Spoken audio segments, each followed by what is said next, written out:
Graça e paz, amados e amadas, chegamos em Levítico 7 e nesse capítulo ele é tipo um resumão que vai falar um pouquinho lá desde Levítico 1 até Levítico 6. E o que nós vamos ver aqui? Pequenos trechos falando alguma coisa dessas ofertas, tá? Então nós vamos ver a lei da oferta para tirar a culpa, os direitos dos sacerdotes, as ofertas de paz e comunhão, os sacrifícios votivos ou voluntários, não comer gordura nem sangue, a porção dos sacerdotes e a conclusão disso. Então, logo nós temos no versículo 1 ao versículo 6, falando sobre a lei da oferta para tirar a culpa, como nós vimos no capítulos anteriores. Essa oferta tinha o propósito de expiar, de cobrir o pecado cometido por ignorância, especialmente com foco também da restituição, da reparação quando era possível. E essa oferta ela podia ser devido que foi um pecado contra o Senhor, que pode ter sido na oferta menor de um dízimo, na oferta de uma primícia, e aí era se oferecido o que? Um carneiro sem defeito. Esse carneiro deveria ser trazido ao sacerdote, o sacerdote ia avaliar o valor dessa oferta, o peso, e ia acrescentar 1/5 a mais, como a parte de reparação. Nós vimos lá em Levítico, vimos isso em Levítico 5, 15 e 16, no versículo 15 e 16. E também a oferta quando fosse o que? Houvesse tido uma ofensa contra o próximo. Então, o que teria que trazer também um carneiro sem defeito como restituição e avaliar também, o sacerdote ia avaliar esse valor e ia acrescentar 1/5. Nós vimos lá isso em Levítico 6, tá? E lembrando que a gordura que cobre as vísceras e também a gordura da cauda, por que a gordura da cauda fala aqui? Porque esse tipo de carneiro, ele tinha uma cauda onde tinha bastante gordura. Então, essa gordura também era retirada e queimada sobre o altar como oferta ao Senhor. Nós vamos ver isso até uma parte aqui do capítulo 7, enfatizando isso, tá? E o restante do animal ficava para os sacerdotes, para a alimentação do sacerdote. Veja, essa oferta, assim como estamos vendo outras ofertas, elas prefiguram quem? A Cristo, o sacrifício de Cristo. E em Colossenses 12, 13 e na parte 14a, diz assim, ó: E a vós outros que estáveis mortos, nós que estávamos mortos, pelas nossas transgressões e pela incircuncisão da nossa carne, a nossa carne não tratada pelo Senhor, vos deu vida juntamente com ele. Quem? Cristo nos deu vida, juntamente com ele mesmo. De que forma? Perdoando todos os nossos pecados.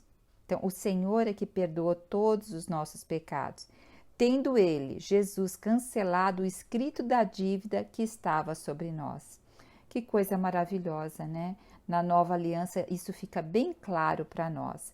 E agora nós vamos ver essa segunda parte, que começa no versículo 7 e vai até o versículo 10, que diz sobre o quê? Os direitos dos sacerdotes.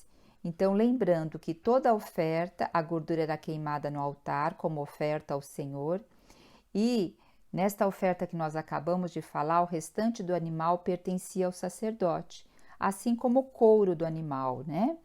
Também vimos que as ofertas de manjares ou cereais, uma parte era do sacerdote e uma parte para o Senhor.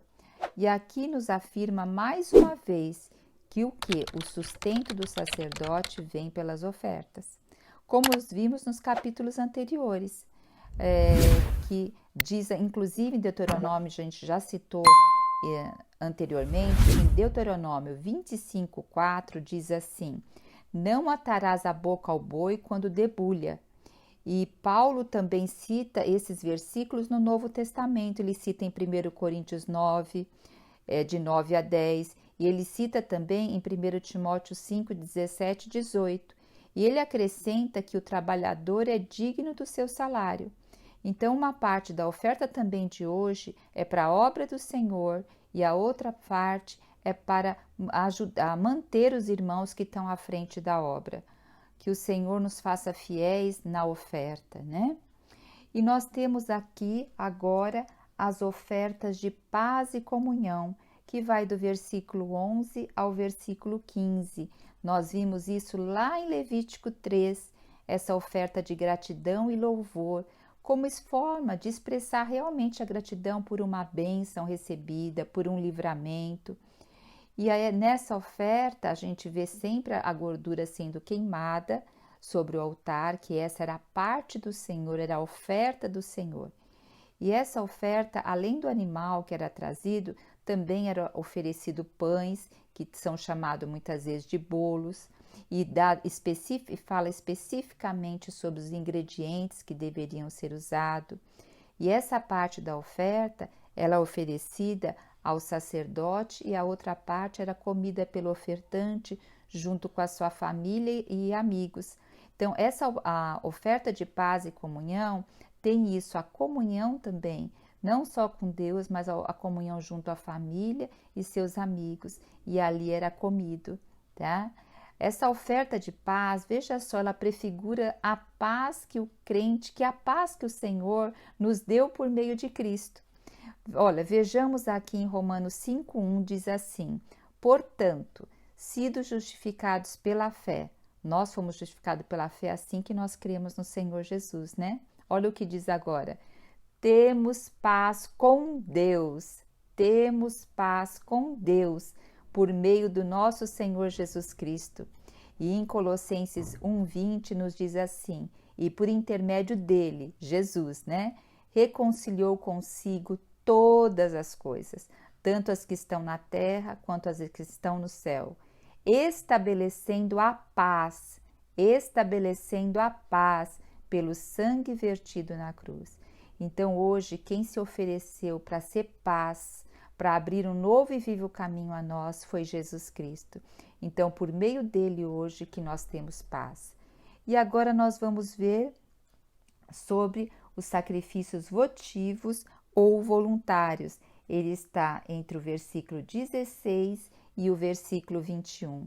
Sacrifícios votivos, expressar gratidão por uma bênção ou livramento quando o voto havia sido acompanhado à petição.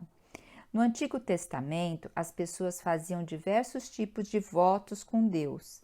Um exemplo disso encontramos lá em Gênesis 28, quando Jacó promete dizimar, né? Se contasse com a presença de Deus em sua jornada. Se lembra?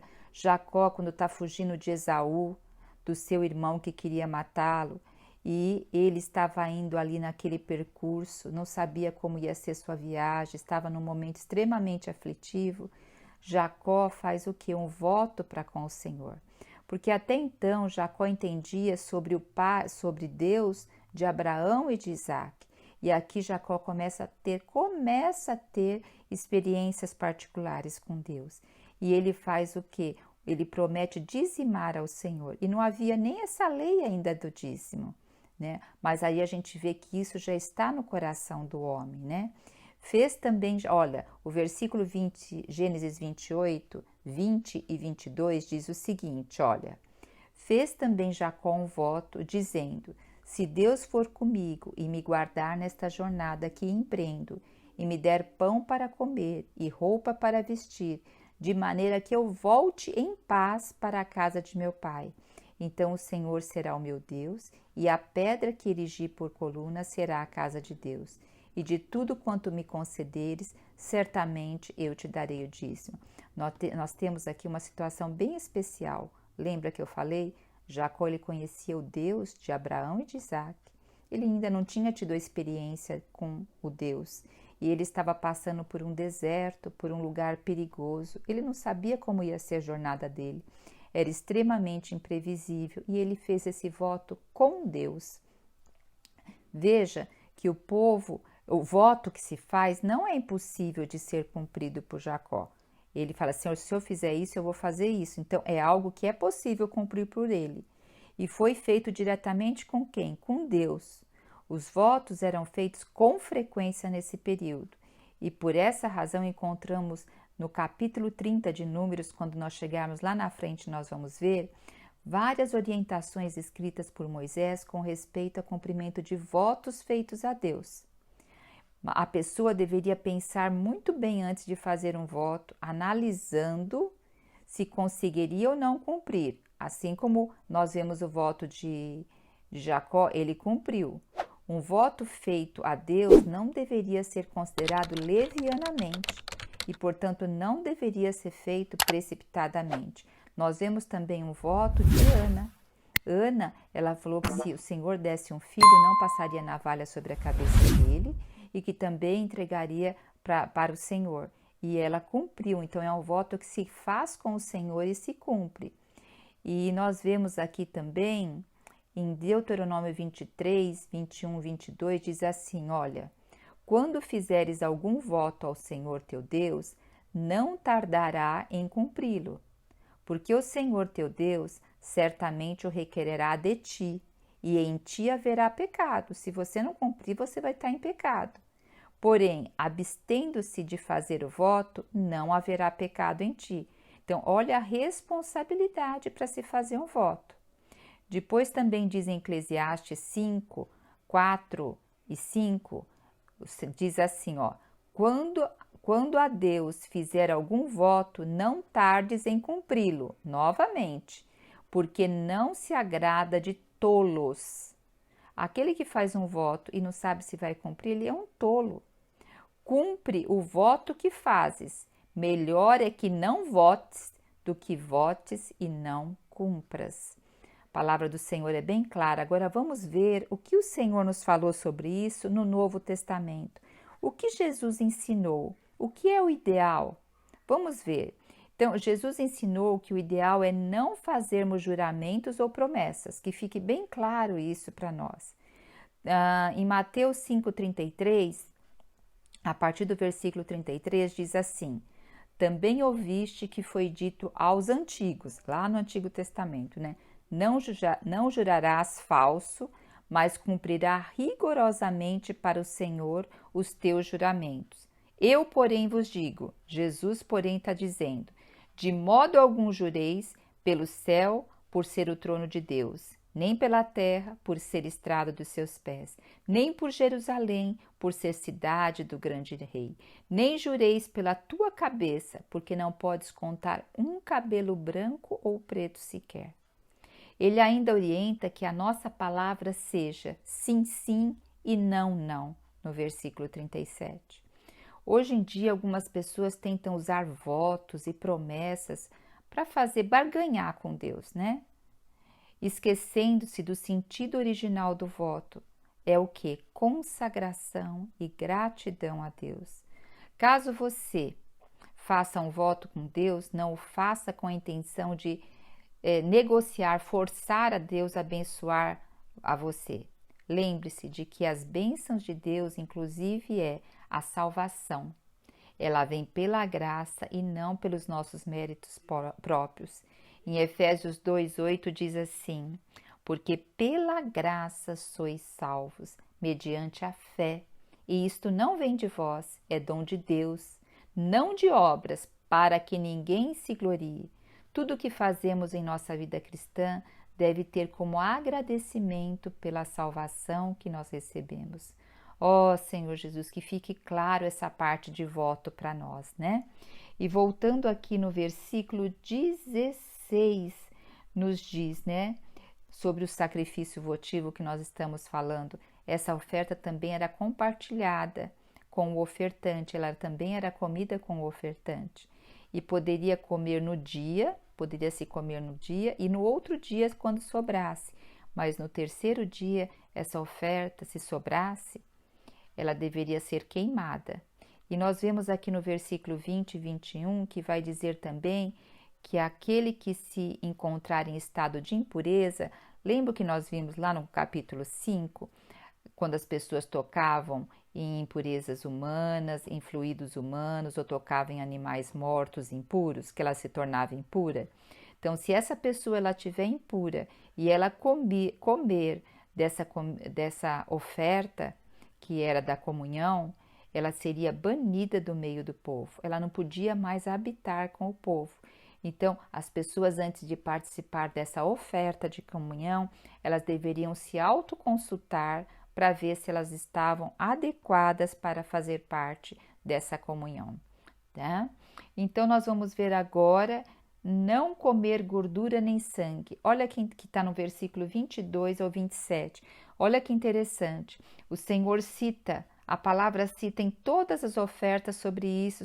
Ainda tem uma parte específica falando sobre isso, reforçando que todo animal que era ofertado ao Senhor, a gordura era ofertada ao Senhor. A gordura era considerada como a parte excelente do animal e ela pertencia ao Senhor.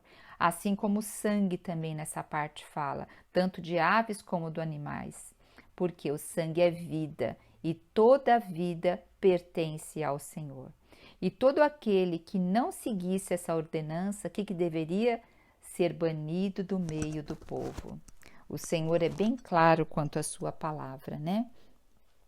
E agora nós temos aqui, do versículo 28 ao versículo 30, a porção dos sacerdotes. Aqui temos falando sobre a oferta pacífica e de comunhão.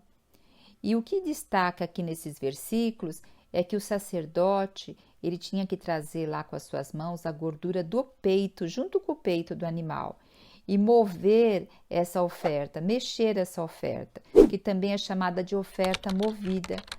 Aqui era pego o peito, né, do animal e era feito alguns gestos como símbolo de consagração ao Senhor. Esse movimento podia ir para frente, para trás. Alguns comentaristas dizem que era uma oferta de reconhecer Deus como provedor e sustentador. E sabe, quando eu leio aqui, desde a primeira vez no início, quando eu li, isso me veio a parte do peito, né? O peito a gente nos remete a pensar o quê? No coração. E o coração, a gente sabe que é um lugar que tem que ser consagrado extremamente ao Senhor. Até em Provérbios 4, 23 diz assim: sobre tudo que se deve guardar, guarda o seu coração, porque dele procedem as fontes da vida. Ó Senhor Jesus, vamos guardar nosso coração, né? Então, nós vimos aqui na oferta pacífica que a gordura era queimada sobre o altar e o peito e a coxa direita, ela era para o sacerdote e o restante do animal ficava para o ofertante, sua família e as pessoas mais próximas a eles. Então, vemos que a oferta tem a porção de todos, né? Tem a gordura lá para o Senhor, tem a parte do sacerdote, tem a parte do ofertante. Por isso é uma oferta de comunhão. Assim como nós temos hoje a comunhão pelo corpo de Cristo e Cristo sendo cabeça do corpo, né? Aleluia! E aqui nós chegamos à conclusão de Levítico 7, que começa aqui entre o versículo 35 e vai até o versículo 38. Aqui nós temos esse fechamento que vai de Levítico 1 a capítulo 1, capítulo 7, está fazendo o fechamento que iniciou lá com oferta do holocausto, oferta de manjares ou cereais, oferta pela culpa, oferta pelo sacrifício pacífico, a de comunhão, né?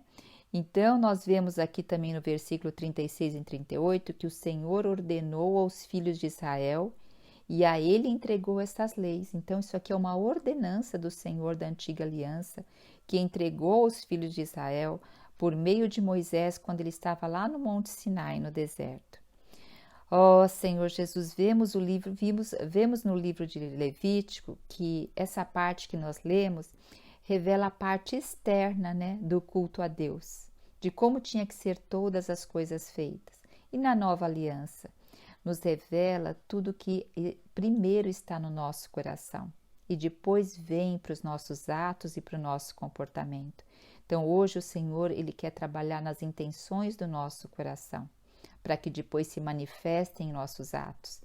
No livro de Salmo também é interessante que nós vamos ver várias passagens revelando as atitudes internas do coração, que depois deveria acompanhar o que? A parte externa, o comportamento. Lembrando mais uma vez, o verdadeiro sacrifício quem fez foi o nosso Senhor Jesus Cristo. E hoje, o que cabe a nós? A obediência e o andar por fé. Aleluia, porque chegamos a essa primeira porção do livro de Levítico que fala sobre os sacrifícios. Obrigado, Senhor, por nos permitir chegar até aqui. Aleluia, Jesus Cristo é o nosso Senhor. Você já se viu sobrecarregada por pensamentos negativos e ansiedade? Deseja encontrar uma maneira de viver com confiança e proteção? No Salmo 23, escondem segredos poderosos que podem mudar a maneira como você enxerga a vida. Nesta aula, você vai descobrir esses segredos e aprender a viver com confiança, deixando para trás os pensamentos negativos que minam a sua felicidade. Com a sabedoria do Salmo 23, você aprenderá práticas e princípios que ajudarão a livrar-se da ansiedade e encontrará orientação para experimentar uma proteção duradoura e encontrar paz interior. Comece a transformar sua vida hoje mesmo. Entre no grupo para acessar a aula gratuitamente e venha descobrir a verdadeira confiança e proteção que você merece.